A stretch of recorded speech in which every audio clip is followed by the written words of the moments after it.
till you see the core side of it. And what you're looking for is the story behind the news. We bring it to you from Lagos, the commercial capital of Nigeria. Giving you all sides and political stories round the clock. Every detail from the start line to the final whistle. CoreTV News, expanding your view.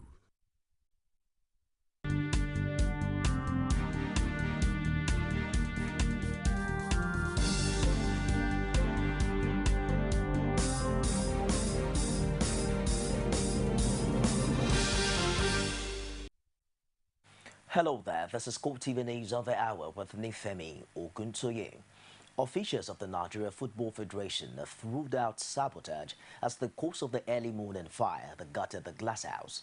The fire is believed to have started from the account section just after 9 o'clock in the morning, but firefighters stopped it from consuming the entire complex. NFF officials, however, admit that the fire destroyed documents in the accounts office. Nigeria's Football Federation has in recent times been in crisis, but not too many people had expected to see the building that is popularly known as the Glass House go up in flames. That's exactly what happened on Wednesday morning. The fire was said to have begun at the accounts office and had consumed a number of documents before spreading to the other parts. And it took the quick response of firefighters who had about 6 fire trucks on standby to put out the flames. I received the call 2 minutes after 10 and I dispatched the fire plants immediately. And I think they got there something like, say, 10:15. With the hold up, with the traffic jam and everything. If they can be here around 15 minutes after 10. I think it's still a good response time. For now, we cannot say this is the cause of the fire. People might say probably electric spark or something. But if they want fire report, they can send to fire service, then we'll be able to ascertain the real cause of the fire. And even before investigations, many Nigerians are assuming that the leadership crisis in the NFF may be a factor in the incident. But the reinstated president doesn't think so. And I believe the security agency will take on their course to set up a very, very investigative panel to where what actually happened. Don't want to apportion any blame on anybody. So let us take it just from an act of God, and that will facilitate our move to our new secretariat.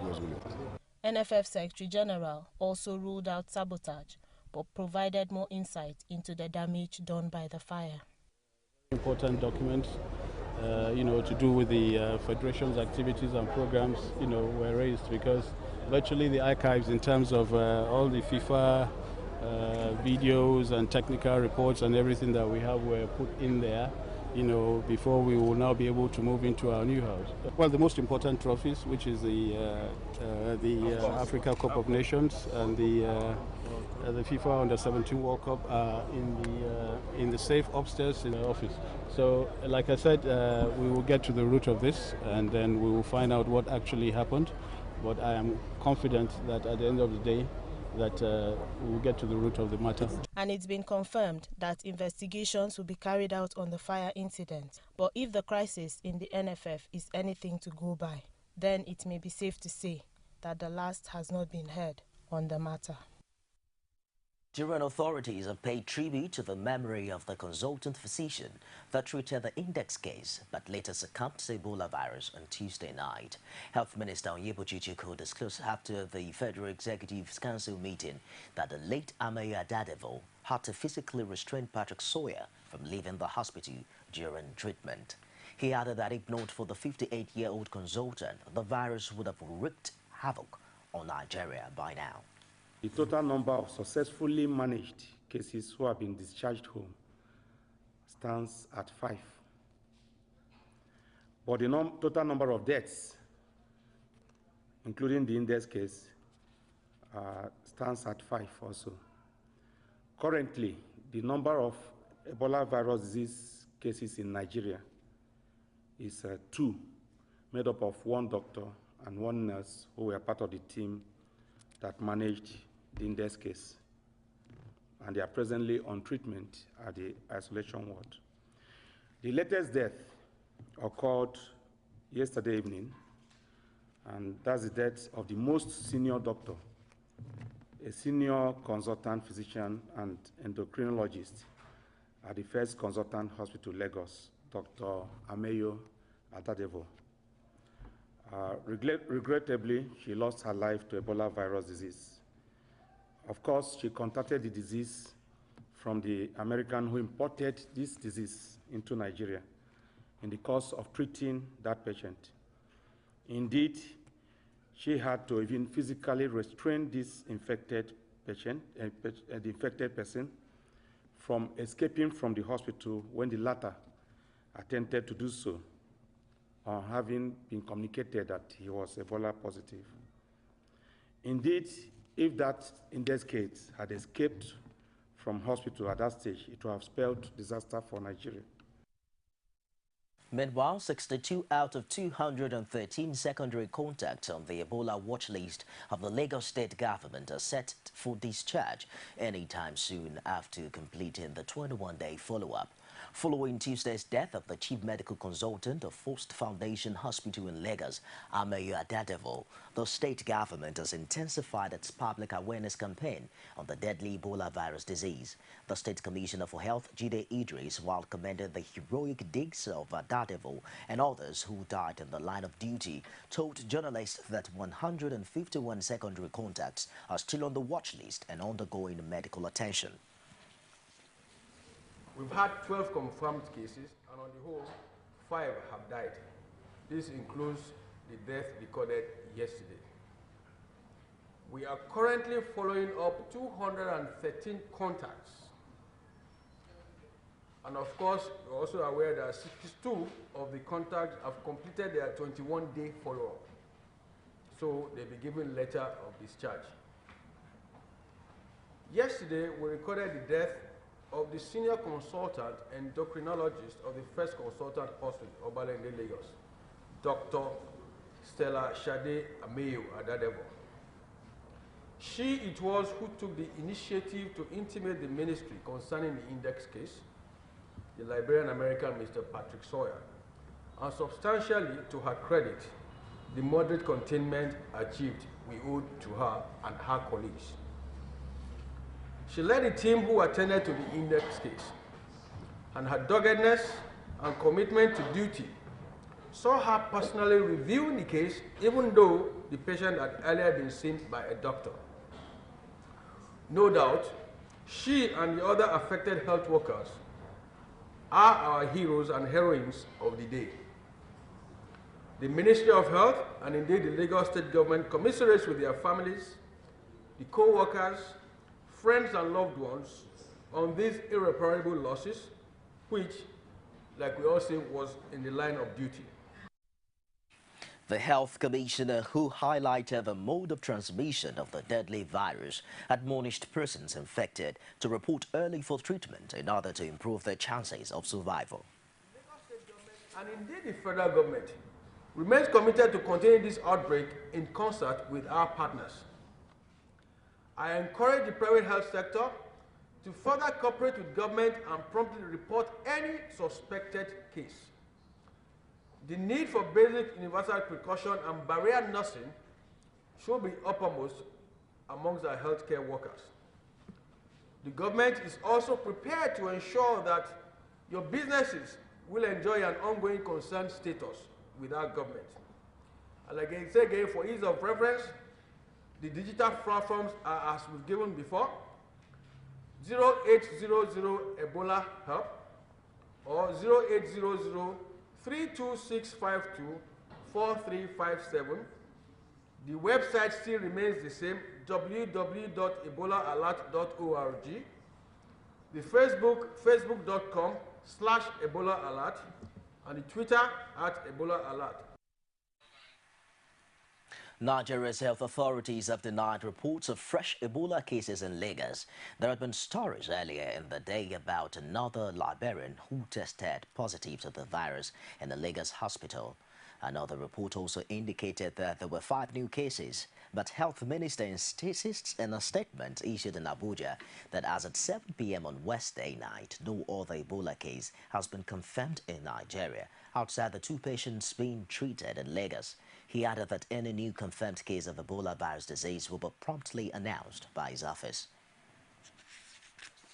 The Federal Executive Council has approved a contract of 31.2 billion naira for the construction of a 40-megawatt electricity project in Taraba State. It also reaffirmed its commitment to the early completion of erosion control projects estimated at 15 billion naira in the southeastern part of Nigeria. Information Minister Labaran Marcus stated this while briefing State House correspondents on the outcome of this week's meeting. Mark, when some government officials insist that the projects will be completed on schedule. Have been deployed, to ensure that we eliminate this virus within our borders, has been going on with the support of Mr. President. So today he asked the Minister of Health to brief us on the latest situation as it relates to the country's effort to contain and eliminate the incidence of Ebola virus disease in our country. So cancel the contract for award for Kashambila Dam, that is the power segment of 40 megawatts. And the amount is $31.2 billion in favor of, yes, in Naira, sorry. So the progress so far we have been making in this sector. By the time when we get 40 megawatts and we evacuate it to the national grid, it is additional. Bearing in mind that in this country we have mixed source of energy. What I mean by mix is we are generating our energy through thermal and then the hydro. And now that we have, with 40 megawatts coming from the hydro, Kashimbila, it is going to be a long kind of a way in trying to solve the power problem that we have. I'm sure you will know that we have challenges in the gas to power, of which Mr. President has already addressed on that issue. Already Ministry of Power and Petroleum have, together with NEC and CBN, have signed contract in that respect. And this project, by the time when we have 40 megawatts to the national grid, it is going to complement the existing power that we are generating in the country. At the time, Mr. President and Council briefed on the status of those projects. And this is one of those exercises that we have done today in relation to Southeast erosion projects. And I'm very certain that within the next 2-3 months, virtually all the 15 projects, phase one of those 15 projects would have been concluded. And then Mr. President would have, true to type, delivered on his commitment to the southeastern states, because this is one of the states that's very dear to his heart, and he has demonstrated it in more words, in more action than words, through deployment of resources. Because in the past, what has happened was that people had made commitments, made pronouncements, but no action was taken. You're watching CoreTV News on the hour. More stories coming up shortly after this break. Stay with us. You can now watch CoreTV News live from anywhere in the world on our website, www.coretvnews.com. Click on Live TV on our website and watch us live. And welcome to CoreTV Primetime News. To follow us on Twitter, click on Twitter icon on our website. On Facebook, click on the Facebook and YouTube to see all our previous news production. You can also watch us live on YouTube. Click CoreTV, leave a space, then News. CoreTV News, a 24-hour news station. One continent, 54 countries, over 2,000 languages, but united with similar interests. As news breaks, we give you in-depth analysis around Africa every Monday on CoreTV News. Welcome back. Emergency service says 20 Palestinians have been killed and at least 120 wounded by Israeli strikes across Gaza since the collapse of a temporary truce. Among the dead were the wife and infant son of Hamas military chief Mohammed Deif, killed when a strike demolished a 6-story house in the Gaza city. The latest violence raised the overall death toll in Gaza to at least 2,038, with more than 10,300 people wounded. Among those killed were 3 women, one of them heavily pregnant, and 9 children. The number includes the woman's unborn baby, whom medics tried but ultimately failed to save. The violence resumed at around Tuesday when 3 rockets struck southern Israel, with the Air Force hitting back with strikes, which continued through the night and into Wednesday. And that wraps it this hour in CoreTV News. I'll be back at the top of the hour with more. Join us again.